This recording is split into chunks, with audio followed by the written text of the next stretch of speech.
നമസ്കാരം കുട്ടികൾക്കും സുമൻ സാറാണ്. നമ്മളിന്ന് 10ാം ക്ലാസ്സുകാർക്ക് വേണ്ടി അടിപൊളി ഒരു ചാപ്റ്ററാണ്. ഒത്തിരി കുട്ടികൾ ചോദിച്ചിരിക്കുന്ന ഒരു ചാപ്റ്ററാണ് നമ്മുടെ സോളിഡ്സ്. ഇതിനുള്ളിൽ കുറെ ചോദ്യങ്ങളുണ്ട്, ഇത്തിരി ബുദ്ധിമുട്ടായിട്ടുള്ളത്, സിംപ്ലിഫിക്കേഷൻ ഉള്ള പ്രോബ്ലം, ഇതൊക്കെയാണ് കുട്ടികൾക്ക് ഏറ്റവും ബുദ്ധിമുട്ടുണ്ടാക്കുന്നത്. അപ്പൊ അതിനുവേണ്ടി നമ്മൾ ഒരു എക്സാമിന് വരുന്ന ഒരു ഉറപ്പിക്കുന്ന ഒരു ക്വസ്റ്റനാണ് ഈ ബോർഡിൽ കിടക്കുന്നത്. ഫിഗർ കണ്ടപ്പോൾ നിങ്ങൾക്ക് മനസ്സിലായി കാണും അല്ലേ? ഇതാരാ? സ്ക്വയർ പിരമിഡ്, സമചതുര സ്തൂപിക. തുറന്നു വെച്ചേക്കുന്നവര് ഉള്ള ഒരു ഫിഗർ ആണ് തന്നേക്കുന്നത്. ഈ അളവുകളാണ് ഇതിനകത്ത് ഏറ്റവും ഇമ്പോർട്ടന്റ്. ഈ 10, 13 ഇവരൊക്കെ ആരൊക്കെയാണെന്നുള്ളത് കൃത്യമായിട്ട് മനസ്സിലാക്കണം. ഓക്കെ, ഈ 10 എന്ന് പറഞ്ഞു കഴിഞ്ഞാൽ നിങ്ങൾക്ക് മനസ്സിലായി കാണും, ഇതിന്റെ ബേസ് എഡ്ജ് ആണ്, പാദവക്കാണ്. അപ്പൊ നമ്മുടെ ബേസ് എഡ്ജ് എന്ന് ചോദിച്ചു കഴിഞ്ഞാൽ എ ഈസ് ഈക്വൽ എത്ര എന്ന് കിട്ടി? 10 കിട്ടി. ഓക്കെ, ബേസ് എഡ്ജിനെ നമ്മൾ ഡിനോട്ട് ചെയ്യുന്നത് എ കൊണ്ടാണ്. ഈ 13 എന്ന് പറഞ്ഞാൽ ആരാണെന്ന് ചോദിച്ചാൽ പലർക്കും സംശയം ഉണ്ടാക്കുന്നതാണ്. എൽ ആണെന്നും എച്ച് ആണെന്നും ഒക്കെ പറയും. അതൊന്നും അല്ല, ഇത് ഇ ആണ് കേട്ടോ. ഇ ഈസ് ഈക്വൽ എത്രയാണ്? 13. ഇ ആണ് കേട്ടോ, നമ്മുടെ ലാറ്ററൽ എഡ്ജ്, പാർശ്വവക്കാണ്. അപ്പൊ ഈ രണ്ട് അളവുകളാണ് തന്നേക്കുന്നത്. അപ്പൊ നമുക്ക് ബേസ് എഡ്ജ് കിട്ടി. ഇനി എന്താ വേണ്ട മോനെ? സ്ലാന്റ് ഹൈറ്റ് ഇല്ലയോ? സ്ലാന്റ് ഹൈറ്റിനെ കണ്ടുപിടിക്കണം. സ്ലാന്റ് ഹൈറ്റിനെ നമ്മൾ ഡിനോട്ട് ചെയ്യുന്ന ആരും കൊണ്ടായിരുന്നു? എൽ. എല്ലിന്റെ ഫോർമുല ഇയും എയും വെച്ചുകൊണ്ടുള്ളതും പഠിക്കണം. നമ്മൾ നേരത്തെ പഠിക്കുന്നുണ്ട്, എച്ചും എയും വെച്ചുകൊണ്ട് പഠിക്കുന്നുണ്ട്. ഇപ്പൊ നമ്മുടെ അളവുകൾ ഇയും എയുമാണ്. ഇതിനിടയ്ക്ക് നമ്മുടെ +1 ക്ലാസ്സുകളൊക്കെ ഉണ്ട്, ഓൺലൈനായിട്ട് ജോയിൻ ചെയ്യാം. മാത്സിന് ഏറ്റവും എൻട്രൻസ് ഓറിയന്റഡ് ആയിട്ട് സൂപ്പർ ട്രിക്സും യൂസ് ചെയ്തുകൊണ്ട് പഠിക്കാം. നെക്സ്റ്റ് നിങ്ങൾക്ക് മാത്സിനെ നമുക്ക് ഒരിക്കലും ഏത് ഹയർ സ്റ്റഡീസിൽ പോയാലും അടിപൊളിയായിട്ട് പഠിക്കാൻ പറ്റുന്ന രീതിയിലുള്ള ക്ലാസ് കിട്ടും. ഓക്കെ, ജോയിൻ ചെയ്യാൻ താഴെ തന്നുള്ള നമ്പറിൽ നിങ്ങൾക്ക് കോൺടാക്ട് ചെയ്യാം. നമ്മുടെ യൂട്യൂബ് ചാനൽ +1 തൊട്ടുള്ളത് മറ്റൊരെണ്ണമാണ്. ഇത് നമുക്ക് 10th വരെ ഉള്ളതാണ്. നമുക്ക് +1 തൊട്ടുള്ളത് സുഭാഷ് മാത്സ് ക്ലാസ് റൂം ആണ്.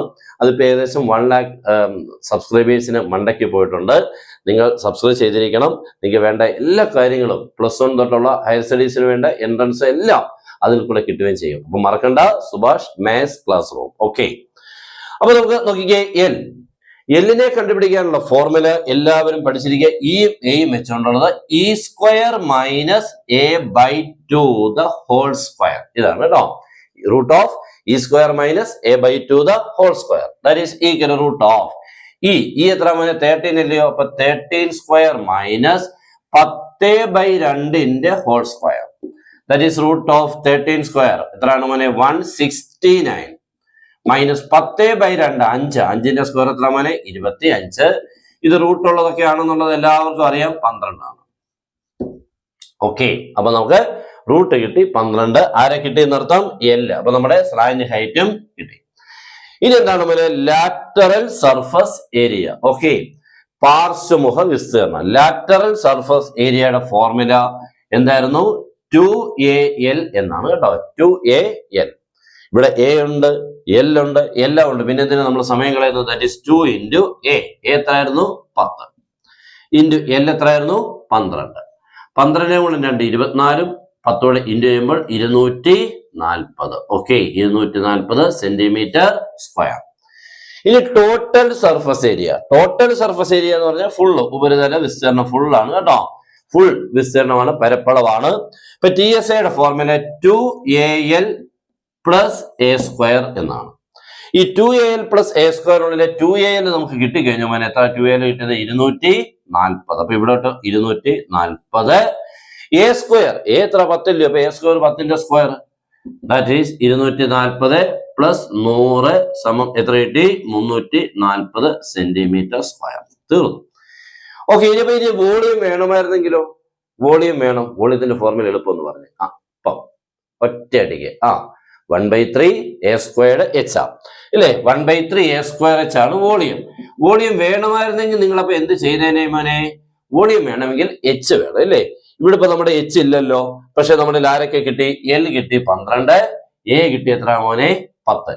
ഇത് രണ്ടും വെച്ചോണ്ട് നമ്മൾ എച്ചിനെ കണ്ടുപിടിക്കണം. എച്ചിനെ കണ്ടുപിടിച്ചിട്ട് വേണം ആരെ ചെയ്യാൻ? വോളിയം ചെയ്യാൻ. ഓക്കെ, അങ്ങനെ വരുമ്പോ അതിനും കിട്ടും. ചിലപ്പോ എക്സാമിന് അതും ചോദിക്കാം കേട്ടോ. ഇനി ചിലപ്പോ ഇതിൻ്റെ അകത്ത് ഈ കോസ്റ്റ് ഒക്കെ ചോദിക്കും. ചിലപ്പോ ഇതിൻ്റെ അകത്ത് നമുക്കൊരു ടാർപ്പാളിൻ കൊണ്ട് മൂടുമ്പോൾ എന്തുമാത്രം ഏരിയ വരും, അല്ലെങ്കിൽ എന്തുമാത്രം അതിന്റെ ചെലവ് വരും, 1 സെന്റിമീറ്റർ സ്ക്വയറിന് 50 രൂപ വെച്ച്, അങ്ങനെയൊക്കെയുള്ള ചോദിച്ചു കഴിഞ്ഞാൽ ഇതണ്ട് ഇതിനെ അതുകൊണ്ട് ഏതാ 1 സെന്റിമീറ്റർ സ്ക്വയറിന് 50 രൂപയാണെങ്കിൽ ചെലവ് എത്രയാണെന്ന് വെച്ചാൽ 340 ഗുണം 50 എന്ന് ചെയ്തേക്കണം. അത്രമേ ഉള്ളൂ. ഓക്കെ ആണല്ലോ. അപ്പൊ ഇങ്ങനെയുള്ള ക്വസ്റ്റ്യൻസുകളൊക്കെ നമ്മുടെ ഈ ചാനലിൽ കൂടെ വരും. എല്ലാവരും നമ്മുടെ ചാനൽ ഫോളോ ചെയ്യണം, സബ്സ്ക്രൈബ് ചെയ്തിട്ടേക്കണം, ബെൽ ബട്ടനൊക്കെ മറക്കാതെ എനേബിൾ ചെയ്യുക. പിന്നെ നിങ്ങളുടെ ഫ്രണ്ട്സിനോട് മറക്കാതെ ഒന്ന് ഷെയർ ചെയ്യുക. ഈ ക്ലാസ് ഒരാൾക്ക് പ്രയോജനം ഉണ്ടാണെങ്കിൽ ഉറപ്പായിട്ടും മറക്കല്ല മോനെ, ഒരിക്കലും മടിക്കരുത്, ഷെയർ ചെയ്യണം. ഓക്കെ, ക്ലാസ്സുകളൊക്കെ ഇതേപോലെ വരും. എല്ലാവരും +1 ക്ലാസ് ഞാൻ പറഞ്ഞു ജോയിൻ ചെയ്യാം. അതേപോലെ നമ്മുടെ ചാനൽ മറക്കണ്ട, Subhash maths class room. Okay, എല്ലാവർക്കും പഠിക്കാനുള്ള മനസ്സുണ്ടാവട്ടെ. Best wishes. Good by.